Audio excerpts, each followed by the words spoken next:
Hey guys, welcome back to Jason Unleashed. How's it going? Good to see you. Thanks for joining me. I'm Jason Carter. Glad to have you here. Thank you so much for watching. Happy Tuesday. And for today's show, you guys, it's a reunion. You know, I love a good reunion. And it's a reunion with someone who is very special to me. He is one of my pit crew brothers from RuPaul's Drag Race, Miles Davis Moody. For years, people ask me, where did he go? Do you guys still talk? Where is Miles? Well, today, he is here on the show, and we're going to kiki, reunite, and get to the bottom of all kinds of cool stuff, and just check in and see what he's been up to, and more importantly, how he's doing in this time of quarantine, because y'all know it's crazy.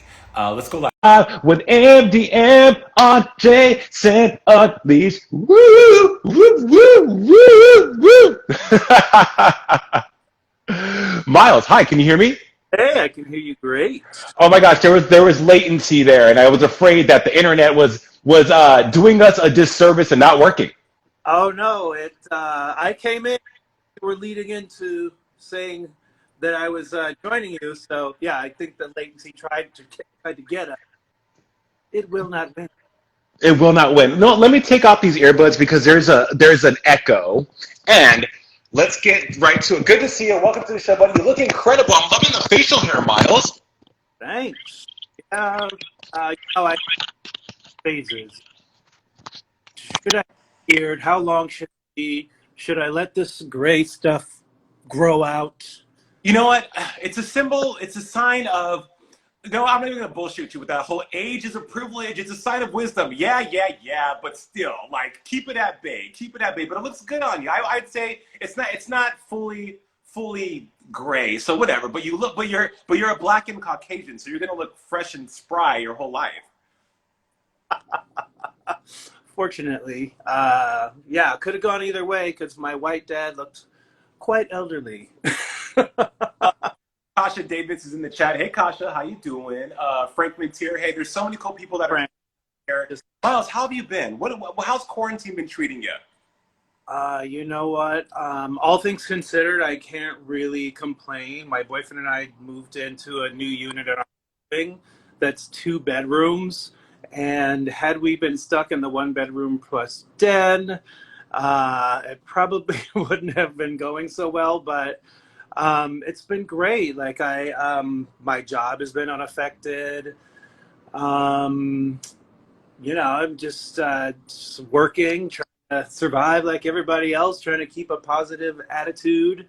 When I think about other struggles that other people have gone through during quarantine, I don't feel like I have the right to be negative. So I feel fortunate.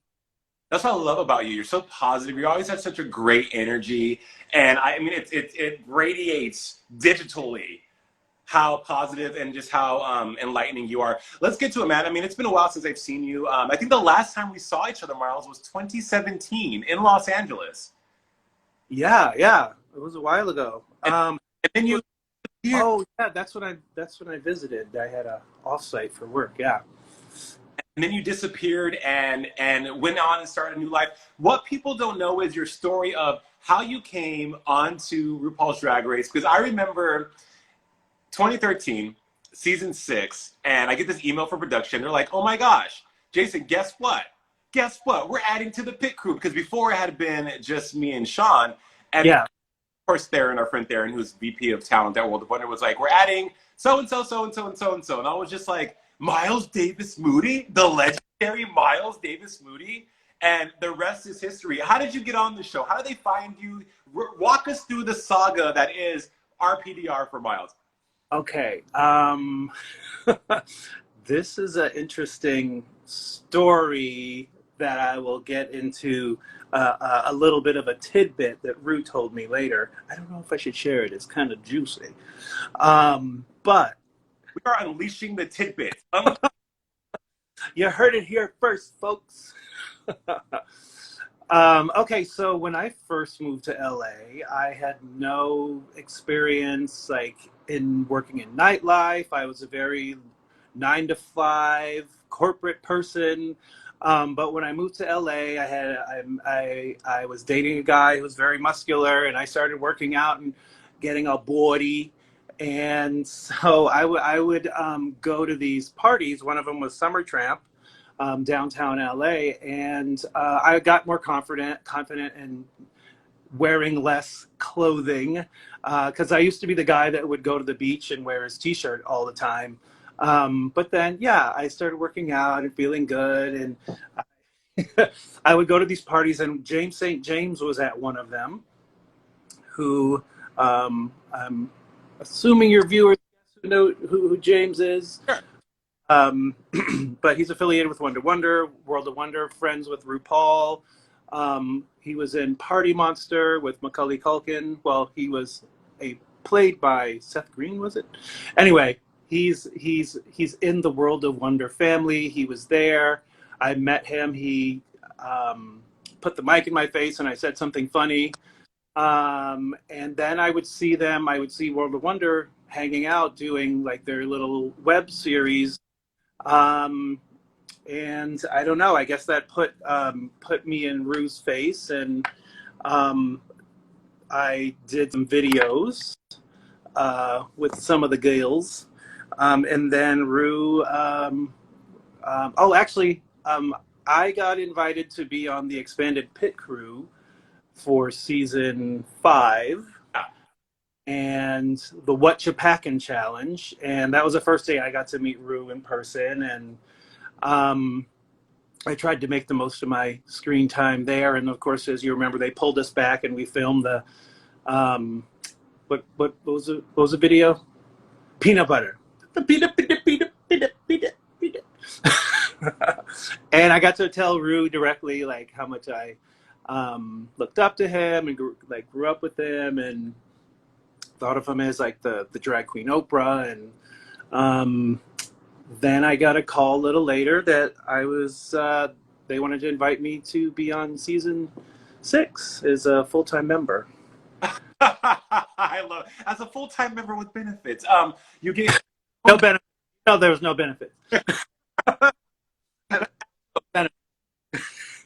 love hearing that story because we all have like a different story. I liken season 6 to the Victoria's Secret models because it was me, you, Simon, and Sean.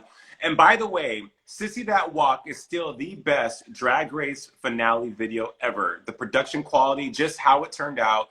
That whole season was glorious. I'm so glad that you came on and got to share that. We got to share that because, of course, millions of fans across the world love the show.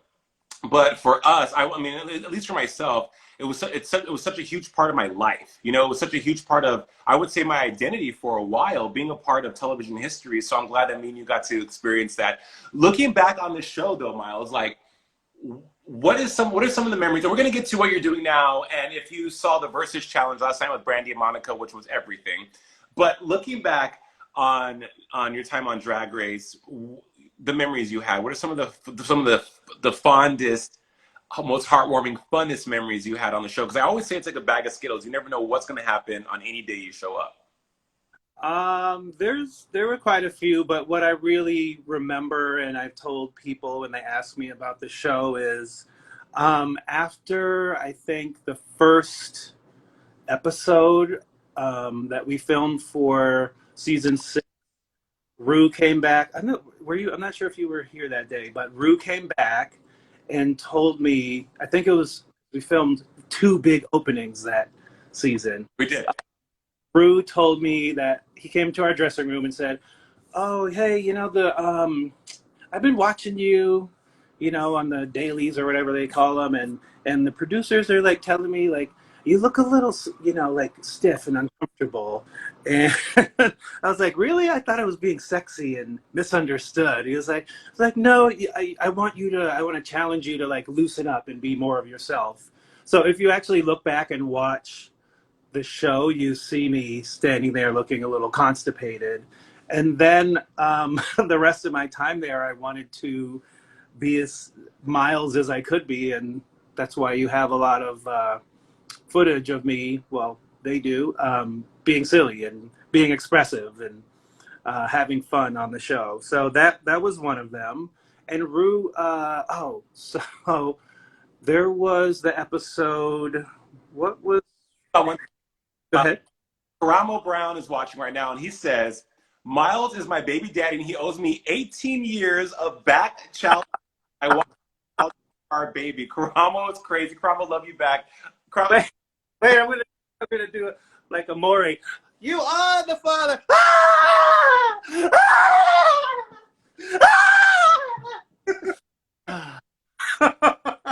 Lie, Ramo. I want to see the test. show me the receipts, more. You said you needed to loosen up. You loosened up, which Miles, I did not know that story. You tell me everything. I never knew that. I never knew that. That RuPaul you signed was like, yo. Uh-huh. You know she's an old lady. She forgets immediately. No, so another time was when we were filming that episode. What did they have to? It wasn't a comedy routine, but Rue had came out in the back, walking out behind stage, and he came right up to me like this and going, ah! And I cracked up and did it right back to him.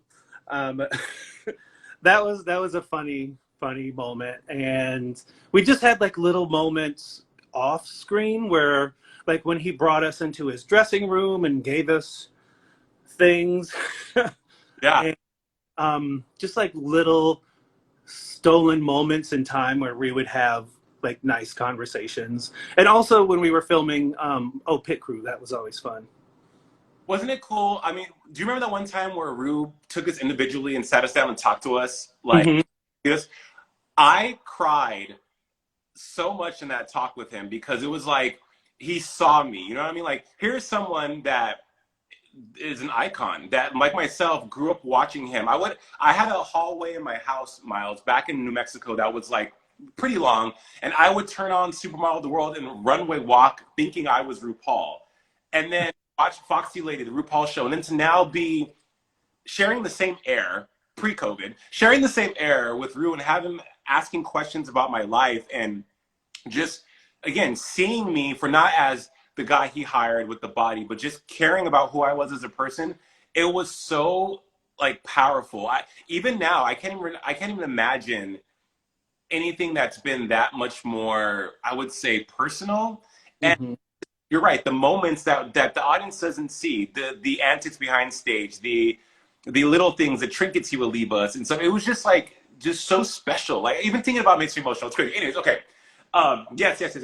But I will say that you definitely were magical on the show. When you left, though, people were like, where did Miles go? So you left the show, you went out and started this whole new life. What have you been up to? And how has your life changed? And how have you grown? Because I think now more than ever, people are reflecting on the growth that they have, even now in quarantine, but it's making them see the growth prior to 2020. For yourself, what has that been?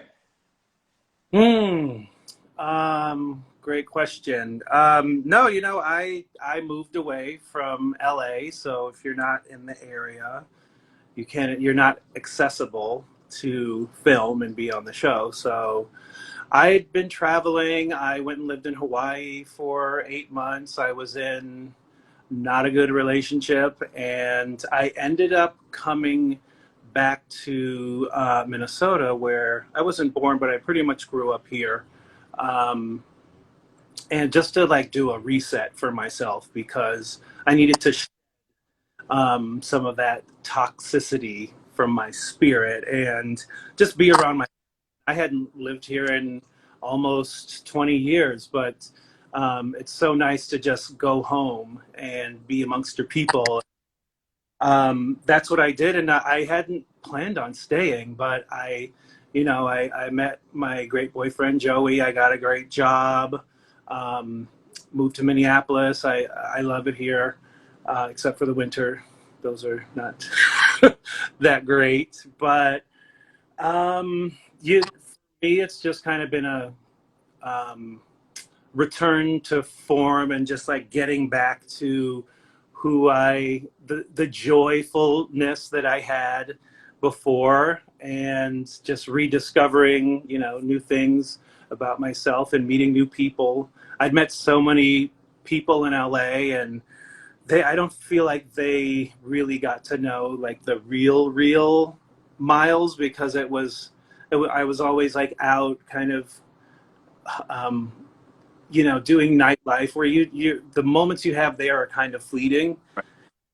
Even then, I tried to make the most of it. Part of my goal when I was working in nightlife was to talk to the people that were kind of underrepresented in West Hollywood and kind of disenfranchised and didn't really fit in. Um, and that part was, I think, um, was good for me to make that my focus in the midst of a lot of superficiality. But I did make a lot of great friends. Um, Being here in quarantine, I feel fortunate that I'm with somebody that I actually really love and we get along. And this extended time frame where you're exposed to each other, you get to either learn that you can't stand a motherfucker, or or it really really works. So that's what I've been focusing on, just the positivity. 2020 has been so messed up. We've lost so many people. I had a personal loss in my family, and so a lot of the stuff that's going on with Black Lives Matter, and we're right in the heart of the area George Floyd was murdered in, unfortunately. So it's very prevalent and in our face. And we're trying to just, keep moving forward and impact change where we can, and also keep our mental health together. Together is paramount. I preach that daily, and I really, I think now more than ever, people realize the importance and how paramount and monumental the importance is to protect your mental health. I know I do, and it's non-negotiable, and I think that when you finally, the stigma of mental health is still a thing, which is really weird because trend there are initiatives, health initiatives that people, or things that people get behind, like one year's feminism, things that people should believe in and should practice, but they become trendy because celebrities make them trendy. I feel like something that's been very topical lately, but yet there's still a stigma in the Black community, especially about mental health. Miles, you mentioned you wanted to cleanse the toxicity out of your soul. You came to Minneapolis. Home is where the heart is. That journey, how did you do that? Because LA gets its claws in you very, very deep. Mm-hmm. Yeah, a big part of that for me was just spending time with myself and thinking and processing about how I was an active participant in things that happened in my life, and what I can do better moving forward in making better decisions, and just respecting myself more without compromising, um, and also just time and being around positive influences and positive people, and people that know you and love you and understand you and don't second guess your character. And so I think it was just a mix of really reflecting, and then being surrounded by people that knew me. Yeah. Yeah. LA, I felt, I mean, I did get into shenanigans and had fun. And for me, LA was a social puberty because I was adulting for a long time. I didn't go out to clubs. I didn't party. I didn't drink really even. I was parenting. I was working, sometimes two jobs.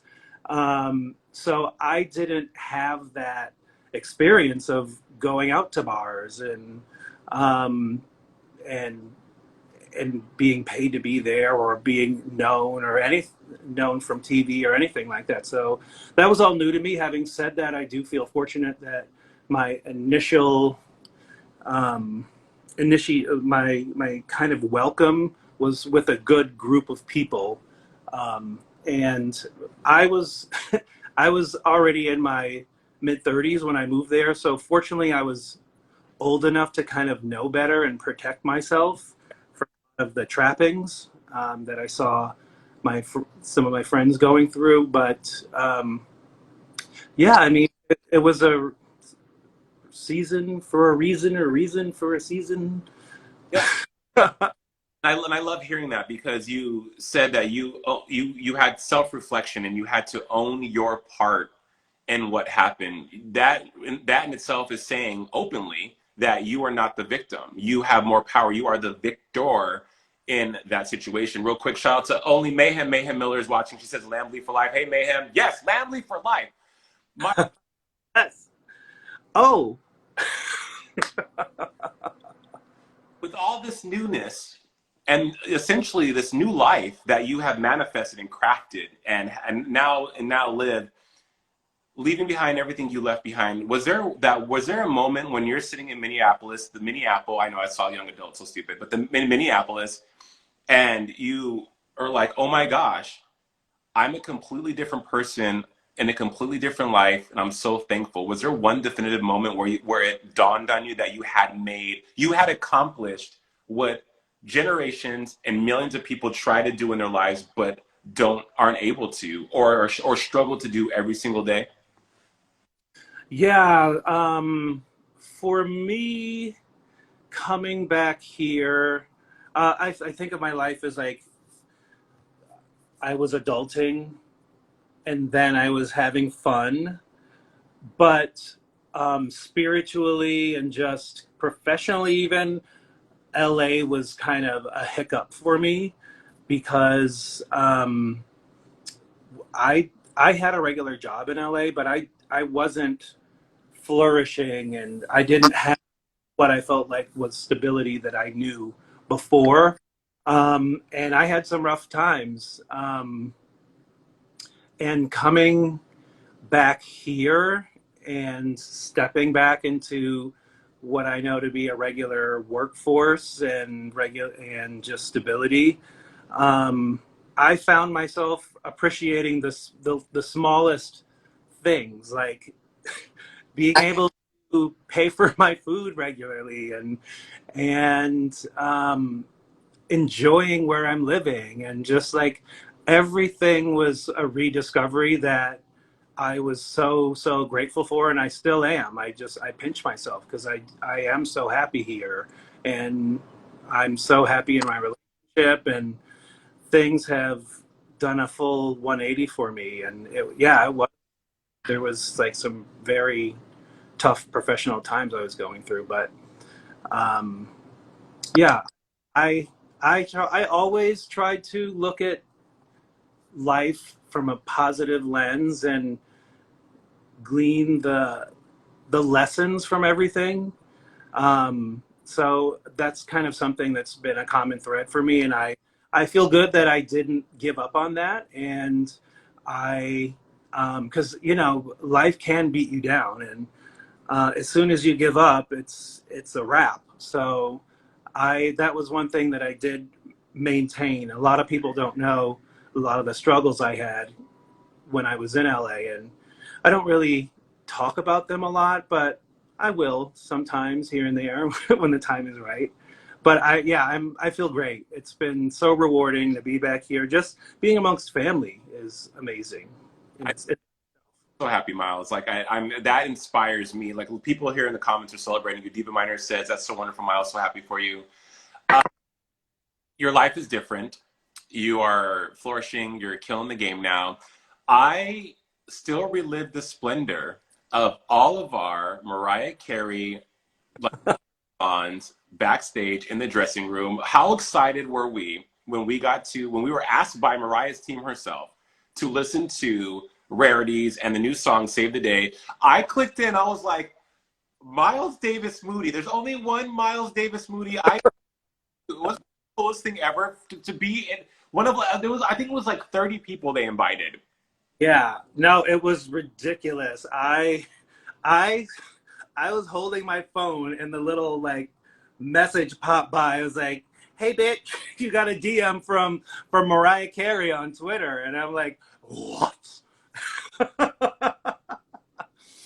And it was, one of her reps trying to get in touch with me to include me. But I was like, my whole life is I've been preparing for this. Right. Wow.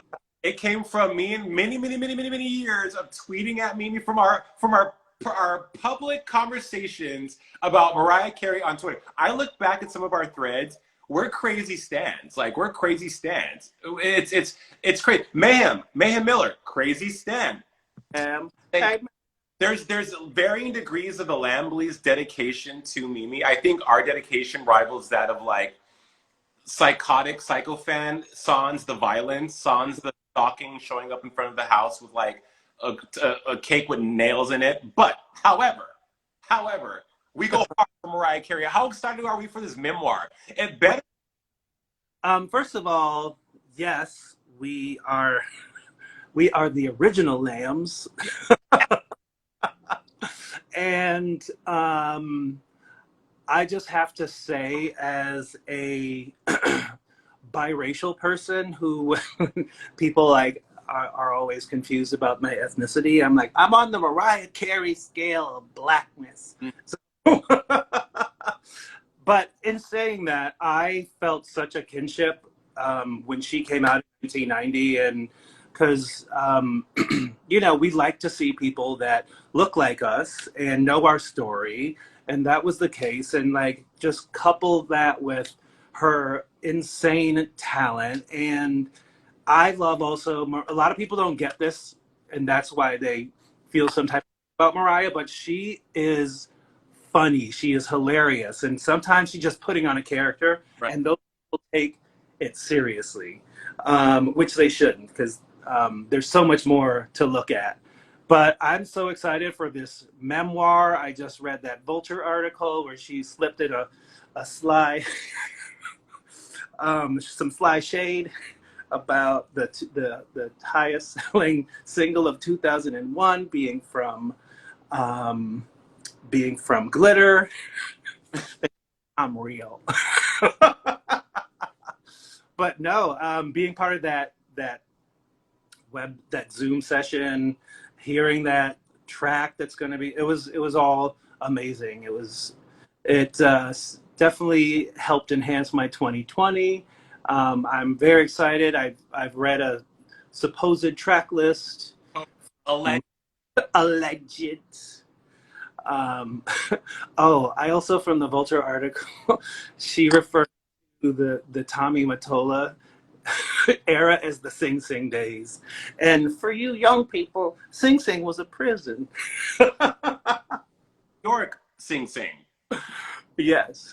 But here's the thing though, Miles. If that memoir, see, look, you can either get like the True You Janet Jackson book where it's like, this is so uplifting. Or you can get the Madonna's My Life with Madonna, the Chris Cicconi's book where it's kind of like, okay, this is juicy.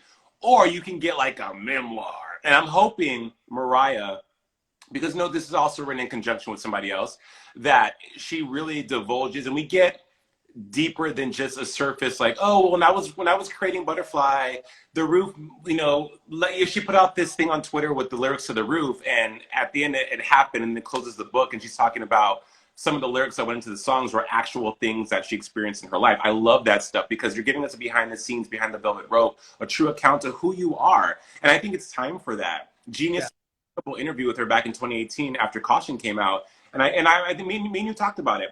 It was like, that's how you get in with Mariah on an interview level. Fuck the diva bullshit. She's a prolific songwriter. That vocabulary is disgusting, brilliantly funny. Could have a stand-up comedy special. And celebrate all the jewels and gems that she's been so loudly and so rancorously telling us for years that supersede the bullshit that the blogs and the media plays up about her. Artistry first, fluff, superfluous shit second, right? So I hope that memoir is that we get like, oh my gosh, when she downed 9 bottles of Camus one day and wrote My All. It's stuff like that. Spill that tea. I want it piping hot. Yeah, I think we're in for some good, because she's she knows how to be transparent enough, but also kind of give you some food for thought as well. So I think it's going to be well done. Well done. Well done for sure. Miles, you said you had been adulting your from a young age and that you had been parenting from a young age. Now that you're older and you're in this beautiful relationship, I know you have an Australian Bernese, or is it a German Bernese? It is a Bernese Mountain. Bernese Mountain. So Yeah. you're a puppy daddy, but would you consider being a real daddy? You and Joe? Well, I am old, so I'm kind of a daddy in that way too. But um, it's- I have the I love kids. I love parenting. Um, but I also love little things on four legs that just want to be held and walked, and they love you unconditionally. But no, I mean, I loved being impactful in any child's life. I've been an uncle since I was 5.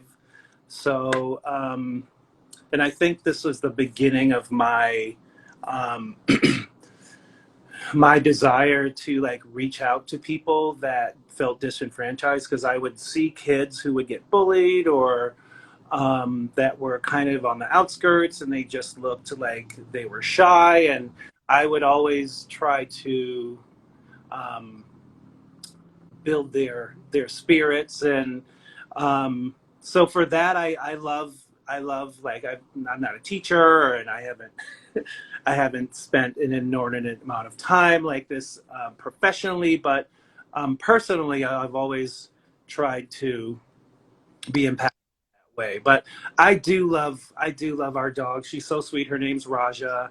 Um, and when we got her, we hadn't had a name for her, and we walked like around for like 3 or 4 miles just saying all these random names that weren't sometimes even names. We'd be like mailbox or what. But then we landed on Raja, and Joey is from more of the Aladdin era, and of course we're friends with Raja Sultan, and I was like, you know what? She's gonna be a big brown girl, so Raja is perfect. COVID, I got a dog as well, and you're so right. They just want to be loved, and I'm a huge animal rights supporter. I think that people mistreat animals, and animals are not an accessory. They're like human. They're not human beings, but they're the equivalent to a human being. Sometimes they're better than actual humans, to be honest. But when I saw the dog on Instagram, I was like, yes, thank you. This is a gift bestowed upon. I call you my Joe. You and Joe, my Joe. That's your collision of names. Miles? What is something that a misconception you want to clear up for the people watching, that people that you've had to wrestle with since you left Drag Race and in the years? Because people, of course, there's so many drama channels that claim to know everything there is to know about any being that's been on the show. Rumors, stupid comments that people made. What is something that you want to clear up for the public that people may have misheard or misconstrued about MDM? Glad you asked me this. One time on Reddit, someone said I looked like, I think they said I looked like a human rubber or something. No, I've read like very silly, judgmental, physical judgments about myself, but that's not actually what I wanted to talk about. It's so when I left, or right before Drag Race, my time on Drag Race was ending, I started a drag queen magazine with my boyfriend, and it was going really, really well, but I was more involved in the creative process, and um, he had done work on magazines before, but ultimately it ended up failing, and there were people that didn't get their magazine. Unfortunately, that happens in business. Sometimes a business folds. What I don't like is there have been things written that I was like scamming people, and there was never even really a magazine, and nobody got their magazine, and that's just not accurate or true. I feel bad that we weren't able to service all of the subscribers, but I will not accept the narrative that I was out taking people's money. That was definitely not the case. It was. I understand why this narrative's been kind of created, because I was kind of shunned into a silence, and I had never really had a problem like this before. And I should have just said, "Hey, we don't even." Willem tweeted once like, "Oh yeah, he's like he changes his number every time he texts me." He's like, but it's like, no, girl, like I didn't. I almost tweeted back and said, actually, I'm changing my number because, well, first my boyfriend broke my phone twice, and then we couldn't even pay our phone bill, so it would get cut off. We couldn't even pay our rent, so we got kicked out of our apartment. Like, that stuff that I went through that I don't really come up and say, because I felt so bad that it folded and people didn't get everything that they were promised. And that is something that I still am upset about, and hopefully one day can rectify. But that is a narrative that I've seen here and there that'll pop up on social media. And I think it was definitely a big lesson for me, and kind of just being more professionally mature, even when you are in an instance where you're being attacked so viciously, especially on Reddit. They were especially evil.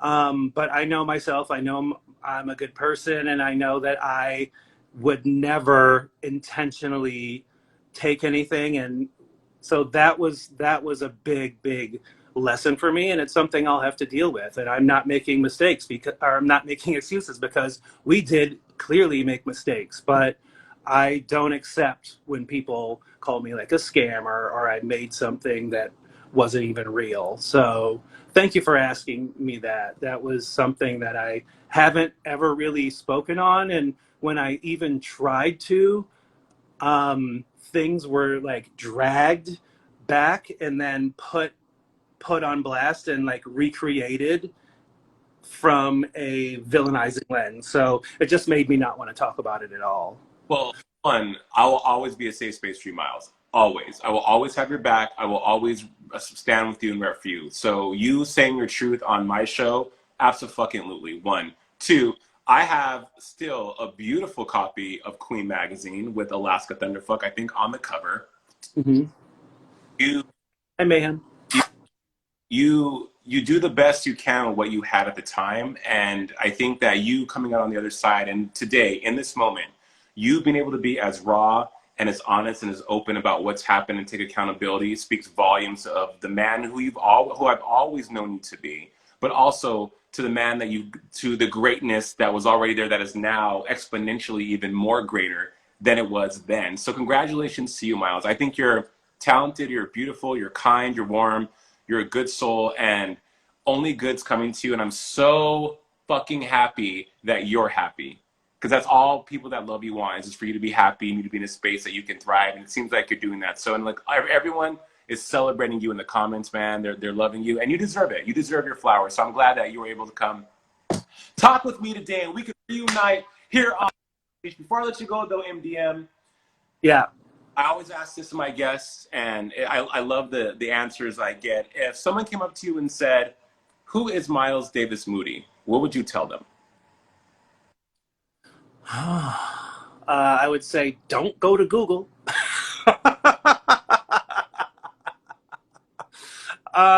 Boy, I would say a citizen of the world, darling. No, I would say I'm a human on this planet experiencing life and all it has to offer. And that just trying to make the most of it and be a good person and live and learn and move forward and teach lessons when I can and learn the lessons every time else. And just I love making people laugh, honestly. Like, you know me, I'm silly, and putting smiles on people's faces is one of my favorite things. Yeah, I just want to have fun and stick around for a little while. For a little while, buddy. It's been good talking to you. I want you to get back to your day. I've taken 40 minutes of your time, Miles. Again, love you. Good to have you, and we'll talk offline. No, it's been an honor. It's been a pleasure. You know, I love you, and I'm so proud of you, Jason, for everything you've accomplished. You know, I've been along with you on part of your journey, and we've talked, shared things, and I see you making your dreams come true, and that makes me so happy and honored to be a friend of yours. And thank you for having me. Appreciate it. Absolutely, buddy. I'll talk to you soon. You be well, okay? And everybody, thanks for tuning in. Lamley for life. Live life. Bye, Miles.